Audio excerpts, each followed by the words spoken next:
So, welcome everyone to the Piloting a New Approach to Funding Reuse, Repair, and Share. I'm Liz Start. I use she, her pronouns. I'm facilitating the session today, and I'm really excited about our two speakers who are with us. We have Suzanne Piluso and Jason Naumann. And so I asked them both to share a photo with me that had to do with reuse, repair, but I kind of love that it's all of these things, but both are rescue. So this is Suzanne with her darling rescue pup, Cora, which she said this is a form of reuse. I And mean, then like so cute. I love the little jacket. And then Jason rescued a 125-year-old saw that he said cuts like butter, which then enables a lot of repair and reuse of this item. So love the rescue re-theme that we have going on with our amazing speakers. So kind of how I'm positioned with both of these folks is I'm located just outside of Portland in the metro region. And I've done some work, amazing and very rewarding work with Oregon Metro. Um, so they've started a number of years back, really what's called their systems facilities plan, and really looking at, Metro, and I don't want to steal Suzanne's thunder, but just a quick overview is that, Suzanne, organization, they oversee all our garbage and recycling and waste and systems throughout. And so they're looking at their transfer station systems. And so they started the Garbage and Recycling Systems Facilities Plan and started with roundtables. And so I worked with our reuse, repair, and share community of amazing folks. And that's how Jason and I first got connected.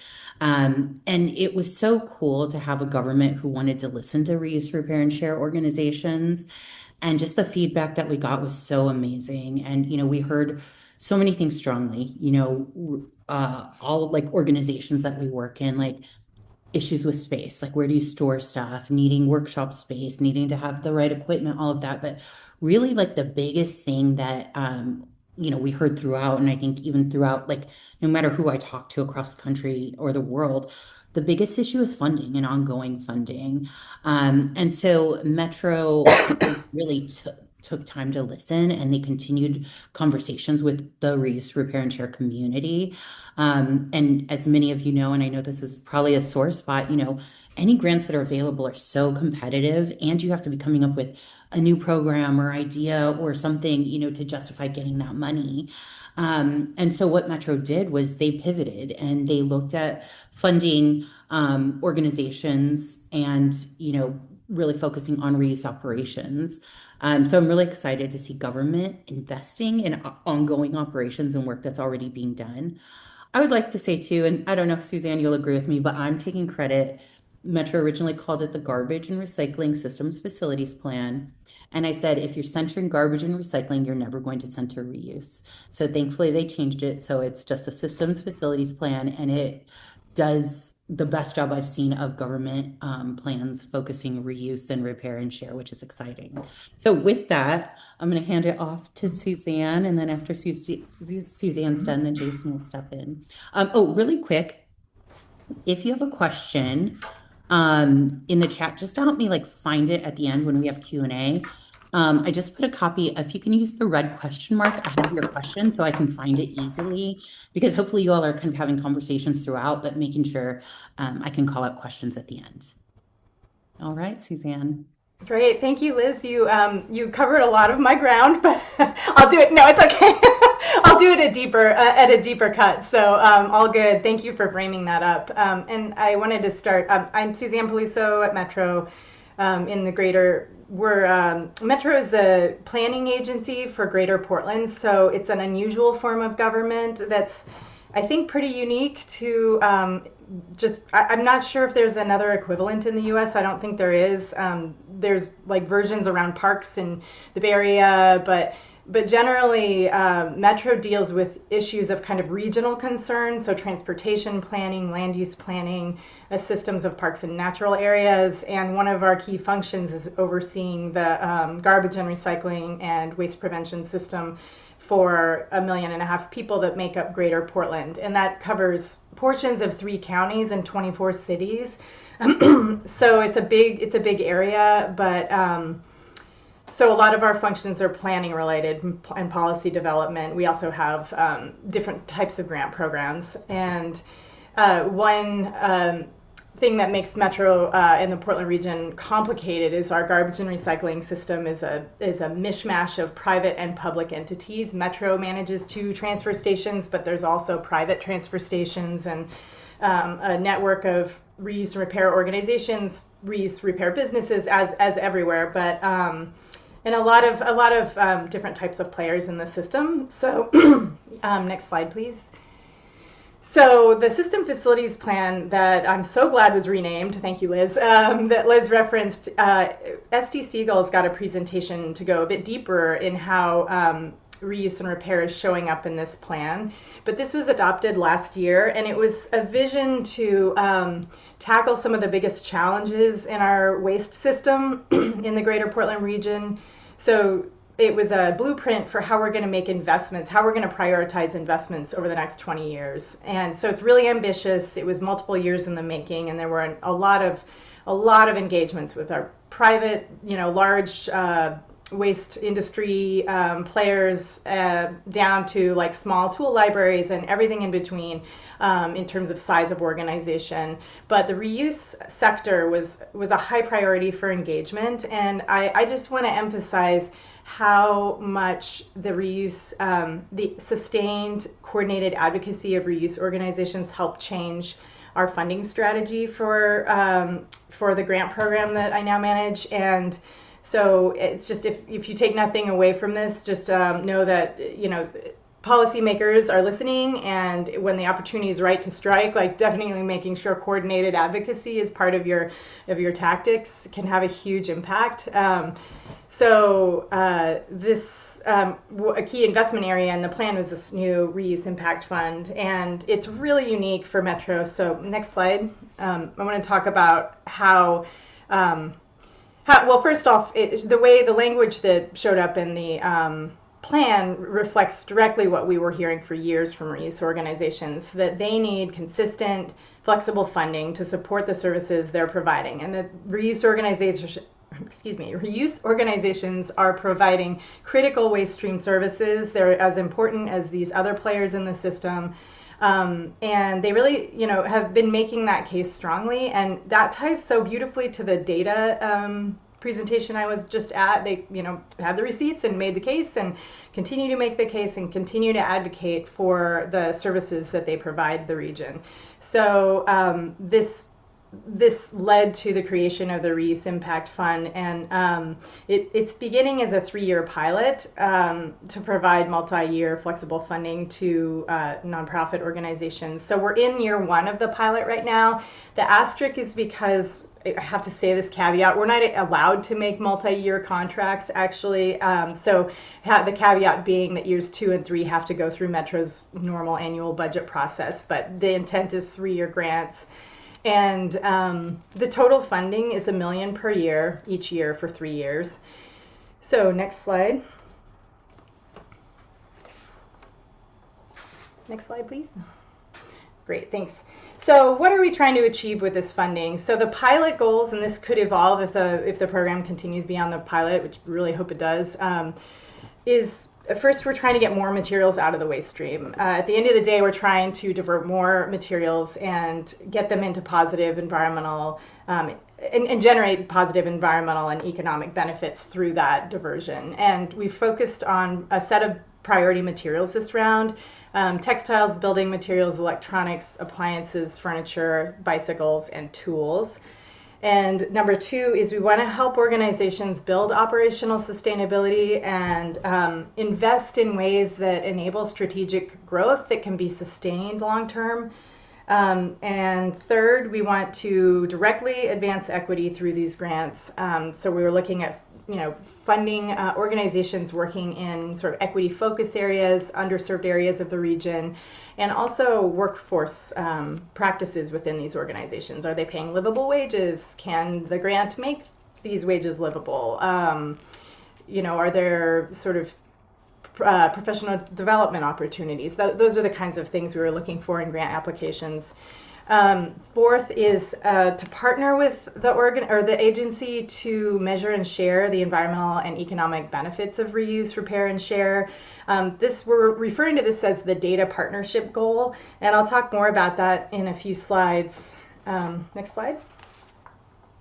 So I think this is really exciting. I've managed other grants for, on the federal side and Metro's prior grant program, and I can say this is just so exciting to be involved in this grant program because it's really special in that it's probably as close as I can imagine to trust-based philanthropy that a government body can get to.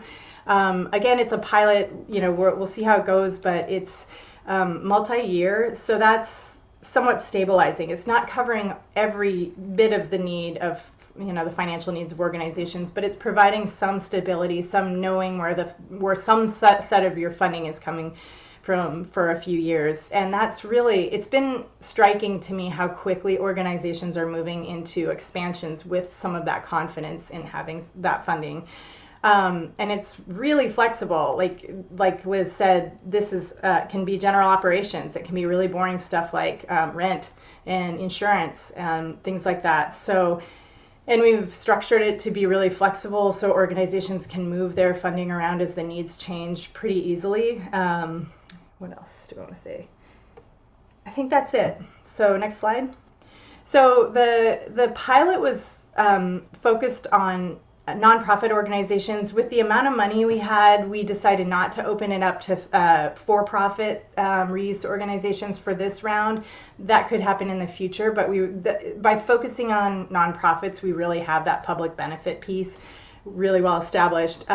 And we were focusing on established reuse, repair, or share organizations. So we were not this round looking for funding new organizations or ones that, organizations that are just adding a reuse arm of their services.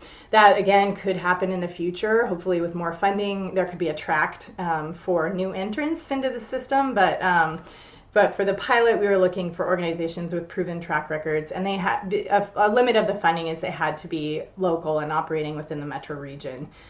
So next slide. So we had a large application response, which is not surprising, more than twice the funding available. So there were some difficult decisions, and we definitely could have made more grants if we had had more funding.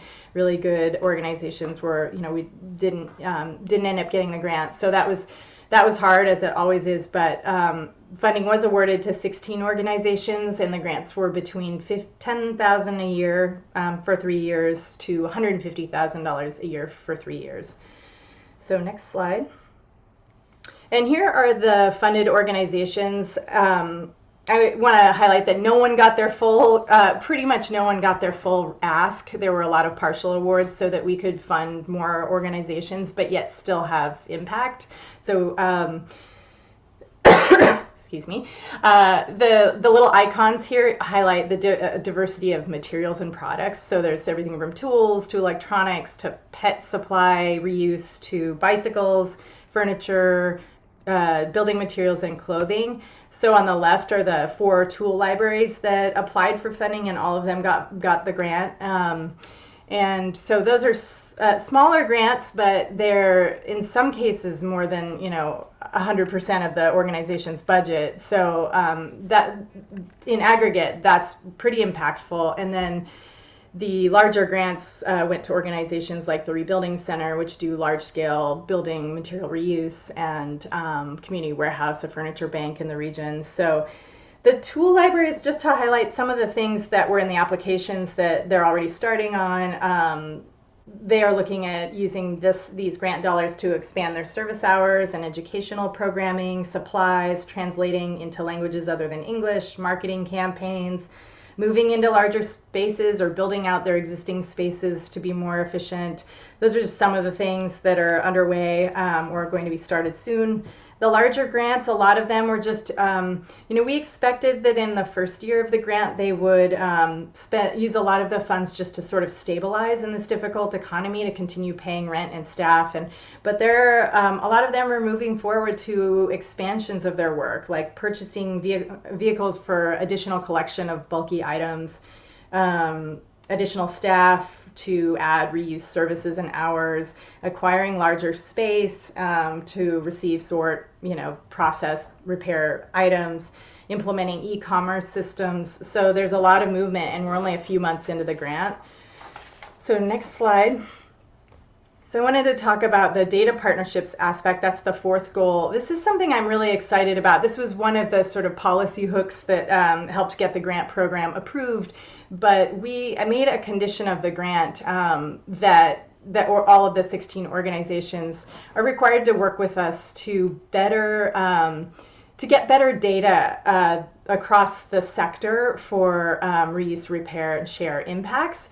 To improve, to improve both the processes and the outputs of the data, and the goal is to be mutually beneficial with the organization. So it's standardizing tools, streamlining, and really improving the collection and processing and storytelling of data. I mentioned it was a condition of the award, but I will say that all of the organizations have expressed a lot of interest in this especially when they learn that we're not going to do anything that makes life harder. It's the operating principle is it has to improve processes and be more efficient and easy on the organizations that are already doing so much and strapped. So this. What else was I going to say about that? Okay, next slide. So on the note of being mutually beneficial, so the goal is that reuse organizations will get better collection improvements and inventory tracking if that's something they need and want. And on the other end of that, they can easily generate impact reports, consistent environmental estimates of their benefits, less time spent collecting and tracking data, and something that's going to be really easy to upload to a report, to plug into grant applications. So, and then Metro will get better impact estimation methods ourselves as well, and better. We'll have a better sense of where the need for investments are and policy decisions. And before I managed this grant program, I managed a program that was much more traditional model, and we had reuse and repair organizations as part of the applicant pool. And those grants were, Liz mentioned the downside of them being they would incentivize new programming, a stretch goal to get the grant, but then not allow folks to sustain that work once the grant ended in a year or 18 months. And the other thing that we struggled with that program was getting all kinds of different data. We would work really hard at the front end of a grant to try to say, okay, can we standardize this across all the grants? Can you all report these kinds of metrics? But the reality was that the organizations weren't set up to do the same thing, and it wasn't feasible. So the goal through this program is that we get 3 years to kind of work towards that together in ways that are really manageable for the organizations. And I know Tina's going to be presenting on the Washington Reuse Impact Calculator, and that's definitely a model that we're eyeballing. So if you go to that presentation, you'll see kind of what kind of tool we hope to partner on or emulate or something. This is all kind of in conversation now. It's still really new in this partnership, but next slide. And finally, this is my last slide, but just where we're at with the data partnerships aspect. So the money is flowing for just the organizations to do their good work. The partnership piece right now is interviews and site visits to learn what organizations are doing right now, and identify pain points and anything that organizations wish they could collect data on, but they can't figure out how to make it feasible to do that, or they don't have the equipment or tools to do that. So we're just doing a kind of what's happening now, lay of the land. And then in summer and fall, we're going to work with the organizations to kind of co-develop a scope of work for whatever those tools and systems are. So it's kind of something we're really excited to have a few years to work out. It's really not something we can rush. So yeah, that's where that's at. And I'm going to hand it over now to Jason for kind of a perspective of a grant recipient from this fund. Hey everyone. Hopefully I didn't just lose my ability to click through this slide deck. I'm Jason Naumann. I am with the Rockwood Common Tool Library. the Portland Library of Things Network, or Puddletown, um, and have previously worked with the Greenlands Tool Library for about 10 years. So tool libraries is a big part of what I do. Um, and really, I just wanted to start out by saying, we really came together as a community of independent libraries a bit more as a result of this convening process that Metro began. Um, Greenlands at the time had an I&I grant, the innovations grant that Suzanne was talking about, that had its own complexities and really required a lot of new projects to come in. Um, and so being brought into that conversation was really helpful for everyone. Um, and we really realized that there was potential to influence the direction that Metro was going and bring sharing more to the front by organizing together. And so we formed the library network, put together some marketing materials, and started doing more significant outreach. Um, Suzanne mentioned this a little bit, but I just wanted to jump back into it because there's an interesting aspect here. The grants themselves really are suited to the size of the organization, because tool libraries, specifically in the city of Portland, um, are are free programs. We're dependent entirely on community donations. A very small amount of grant writing actually happens in our tool libraries, most of them, five out of seven. Um, and so we were kind of fell into that small grant category. But four of us applied, four of us got it. Um, so in total, it's about $52,000 of funding for the larger network that's distributed pretty equally across our four libraries. You can see this map shows how much of the city of Portland is really impacted by that. Um, and ultimately, we really, earn the equivalent of a mid-sized award for sharing. It's important, I think, to note too that we were the only tool libraries are really the biggest sharing program that serves the Portland Metro. Um, and we felt it was important to kind of make sure we stayed in the conversation consistently throughout, um, so that the outcomes of this unique program could really benefit everyone within the system. So Suzanne mentioned this a little bit: space expansion and improvements, funding a little bit of staff to do more volunteer outreach and management is definitely a priority for most of the grantees. We're also making some collective investments, working on outreach materials and translation, so that we can reach more diverse segments of our community. And then also, through the Tool Library Alliance, those things will continue to benefit people well outside of Portland as well. Um, and then workshops and workforce development. Greenlands and my library, Rockwood Tool Library, already do some amount of workshops, but we're going to be able to make a much more sustainable, consistent plan because of this funding. Uh, Rockwood has also specifically launched a youth repair internship program. So we have three high school students that we're able to bring in on a biweekly basis, learn a little bit about how a nonprofit operates, learn about how a tool library operates, teach them specific repair skills, and then work with community partners so that there's kind of a pathway to continuing to do repair, and being able to pay them for that time. All of the recipients or all the participants in our internship program right now um, are really dependent on that income for their household. So it's really important for us, if we're asking them to contribute their time on top of school schedules, that we can pay them. So they're getting $17 an hour for that time. Um, and once launching something that's that complex could not have happened without this 3-year commitment from Metro.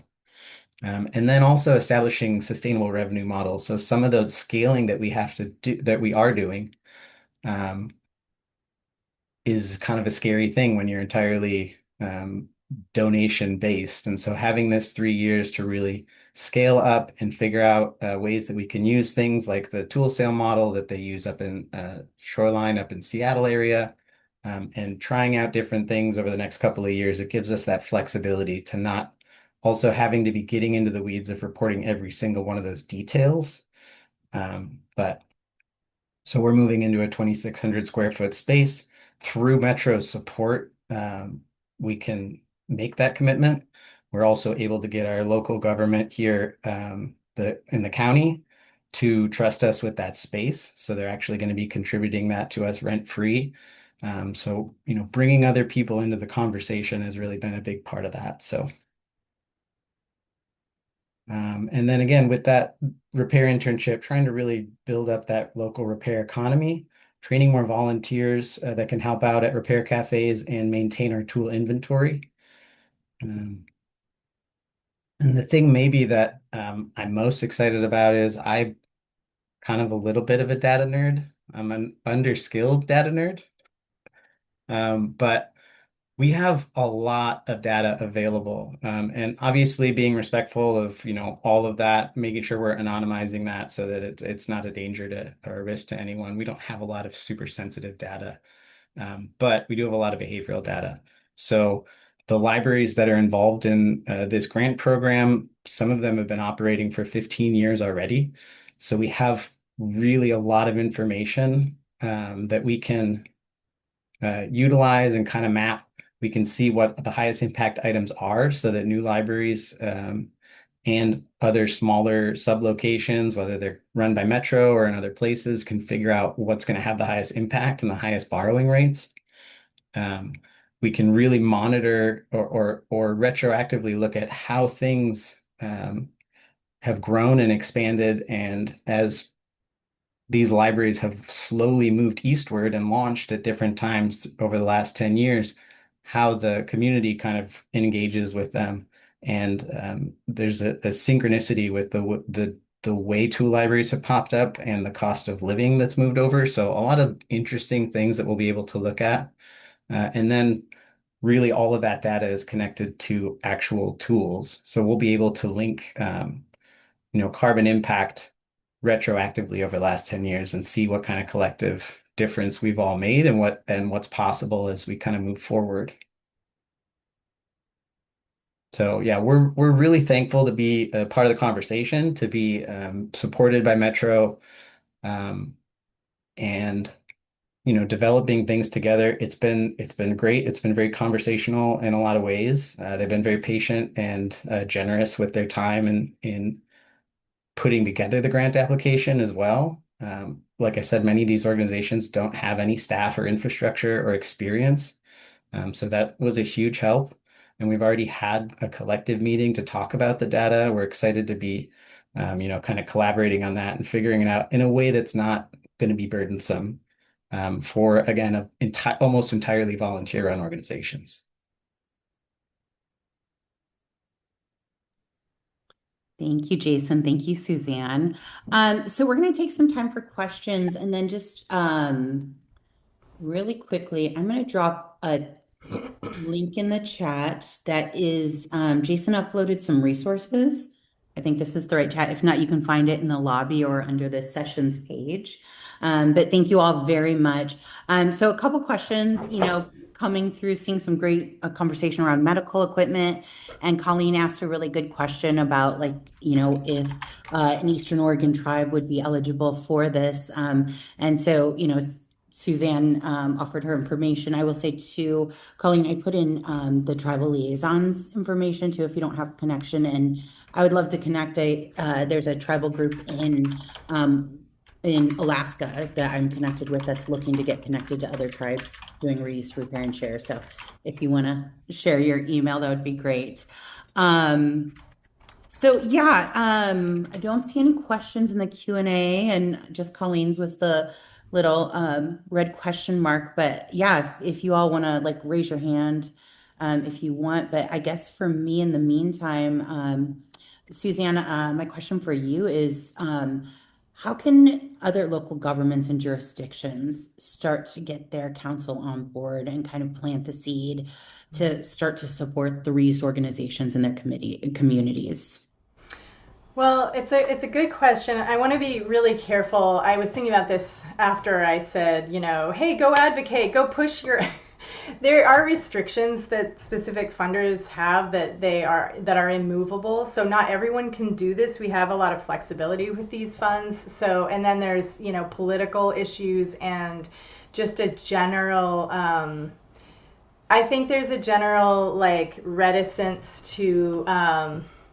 How can I say this? Like, there's a desire to be really good stewards of public money. So there's sometimes that tension of, staff would love to be really flexible and like trust based, but also are subject to audits and have to be really and so different, when I meet with my counterpart at the state agency here, it's just really interesting the different tensions that they have to navigate with this. So I just want to honor my fellow government folks that they often want to do this and are kind of hamstrung in a way. So it can take time, and kind of sustained. I think that what was most effective about the organizations that approached Metro is they were consistent and they were we already had partnerships with them through previous grants. We had proven track records, and they showed up. It's a lot to ask of organizations that are really busy to show up at roundtables or, you know, work with Metro staff to organize a tour for a Metro councilor, for elected officials to come see their operations, get them fired up about reuse. It's to invite elected officials to their annual events or whatever. It's a special body of work, but over time it builds that interest. And policymakers have their pet projects, and we have a couple Metro councilors that love reuse. And so that just the timing just was perfect. So it was a lot of factors in this case, and it may not work everywhere and every time, but some of those lessons I think can be transferable to just as much as possible, just showing up and kind of like advocating in the way that our private sector stakeholders would advocate for policies they wanted and funding. So, but the precursor to this program was largely designed for the private sector. It was for, it funded reuse organizations, but it really was born out of a desire to like fund recycling, sorting robots at private, material recovery facilities. And so so they advocated for that funding, and so it's nice to see the reuse organizations in this region really making as much of a presence and getting the policymakers' ears. So Yeah. Thank and you. coordinated too. It's like one thing if one small org goes, but when it's a network, I think it holds a lot of weight because it shows a movement and a larger impact. So, yeah. Thank you, Suzanne. So, Jason, I have been fortunate enough to get to know you throughout your reuse repair journey and stuff, and watching, the amazing stuff you're doing with like Rockwood Common Tool Library and other things too. And I think too, like, from a tool library perspective, there's so much like competition with funding, things like that. How do you see yourself with other tool libraries really positioning yourself when you're going against funding for like, big reuse centers, things like that, to really set yourself up for success? Um, it's a good question. I mean, we really primarily are looking for funding from local partners. So having that network has been really helpful. We try to communicate as clearly as possible that everything that is being funded at our organizations, with the exception of, some overhead costs, is contributing to the larger network. Positioning ourselves and really putting the time in to develop a broader network of sharing organizations and making sure resources are under Creative Commons license. Um, we're we're passionate about sharing, and we know that it's a behavioral thing. Um, and the more people know about it, the more they say to their neighbor, "Oh, you have a tool library. That's so cool," or "You should borrow this instead of buy this." In order to make an actual environmental and a social and an economic impact, we need as many people as possible to have access to sharing. So that's really, from a grant writing perspective, we put that front and center. Thank you. Um, Okay, we just have a question come up from Nicholas from City of Beaverton. Any commentary on why these reuse and repair conversations aren't more integrated or directly involved with pre-existing library systems? I've got a commentary on that. Go for it. We're ready. Spill the tea. Um, it really depends on where you are. So, a lot of locations have share programs built in. Multnomah County specifically, which is where we're located and where most of these tool libraries are, is not really interested in doing that. Although if you talk to a librarian, every single librarian says, yes, absolutely. We love it. We love it. Let's do it. Um, it's hard to figure out exactly why they're not interested. I think part of it, specifically with tool libraries, is because we have an established ecosystem, so they don't have to really worry about it. Some of us do lend things beyond tools, so we have kitchen items. Um, there's a lot of free swaps for clothing and for play items and things like that throughout the city. Um, we are moving into adding, event library. There's another one of those that's in a Lloyd district. So the community really has kind of stepped up and filled in that gap. It would be great if we had a funding mechanism like the library does, where we could go out for, um, what's the word I'm looking for? Bonds. Um, so we're getting there. I think we're just I think this data, this impact data, will really help us to get more involved in that conversation. I know Beaverton, you have some things in your library, so good on you for that. I think they're afraid of the interlibrary loan. I think it's too complex. People have high expectations for things getting brought closer to them. So Suzanne, do you have any thoughts on that one? Not at all. I think Jason's way better better to answer that. But it is a really interesting conversation. Yeah. Anna, CW, I noticed that you had your hand up, but then it's down. No pressure. But yeah, I would love to hear from you if you have a question or thought you'd like to share.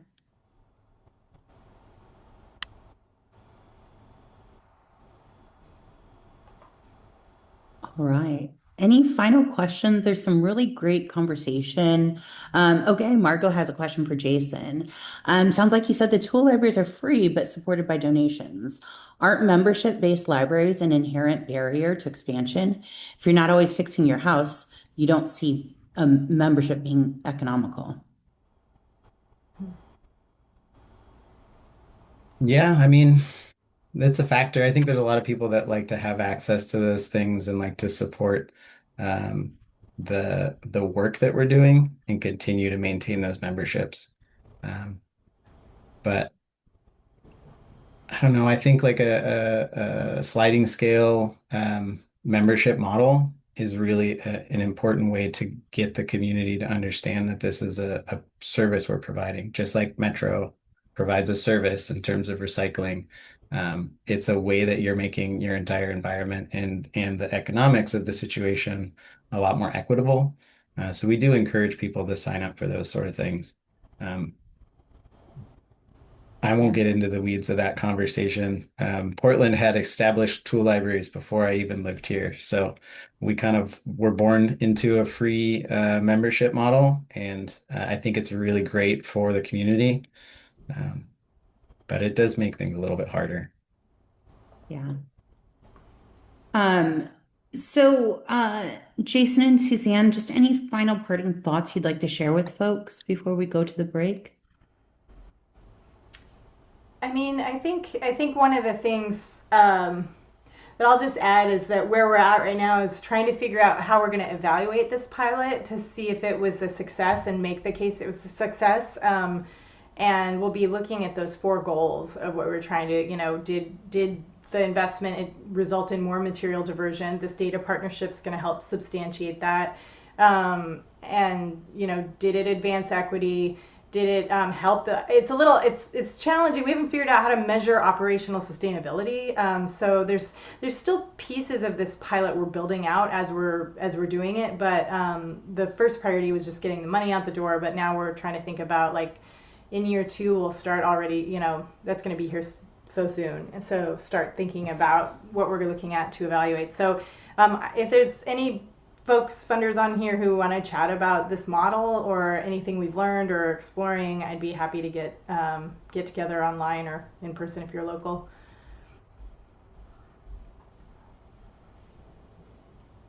I Any wanted parting to thoughts? I wanted to invite Anna to jump in. I actually forgot to turn off unmuting yourself, so I'm not sure if she's still here. She says the moment has passed. We'll be Ah, faster next time. That's okay. It wasn't you, Anna. I know it was me. Sorry. I All always good. love to hear what Anna has to say. Um, yeah, I think it's really important to have accessible funding resources like this that are flexible, even if it is in small amounts. And the the structure that also includes equitable wages, um, and getting all of those things, accomplishing all those things with these small amounts of funds can be really challenging. But it's helping us to build out that infrastructure and those revenue models and to be thinking about how we can make this more of an economy of care, rather than just a system. Um, Unfortunately, we do live in a world where we got to pay for things like rent. We can keep borrowing and sharing everything else, but as long as those systems are in place, we do have to have some economics. So I appreciate all the work that Metro's done on this and Liz has done on this, and looking forward to keeping it moving. Yeah, thank you. So whenever I have a platform, I share this. So if you've heard me speak before, you're probably tired of hearing me say this, but our governments have invested so much, like multi-billions of dollars into the garbage and recycling system, and nonprofits, for the most part, and some community-based businesses have been the ones who have shouldered the cost of reuse, repair, and share. So I love to see that Metro's like taking a shift on that and having that investment. Of course, I have a cough now, but yeah, shifting that mindset is really important. Um, So I'm going to close out with my little hack that I just got. Um, I believe we're off on a 30-minute break and then come back to the lobby. Okay, I'm not Come going to back to talk the more, but lobby. I'll just jump in for you thank I later. was you. gonna say, yeah, we're here. We got you. Go ahead, Kimmy. Yeah, we'll be coming back at 2 o'clock Pacific. I'll let everyone else do their own math. And we'll be talking about Washington's reuse impact calculator. So sort of threading some of the previous conversations that have been happening in other sessions into how we're trying to help here in Washington, all of our groups. So see you in approximately 30 minutes. Yep. Thanks, And On everybody, and have a nice Liz's break. Oh, and Amanda. on Liz's behalf, just thank you, Jason. Thank you, Suzanne, again, and thank you everybody for the questions because I know she would graciously do that as well. So yep. enjoy. Take a Thanks, break, everyone. everyone. Bye. And then just another reminder at 2:30 after that reuse impact calculator is that policy conversation that Suzanne mentioned. So Yeah, if the you want to next know two, a little those bit two more, sessions tie directly, all three of those tie together. So yeah, thanks, Jason. Good call. Mhm. Thanks, y'all. see you around.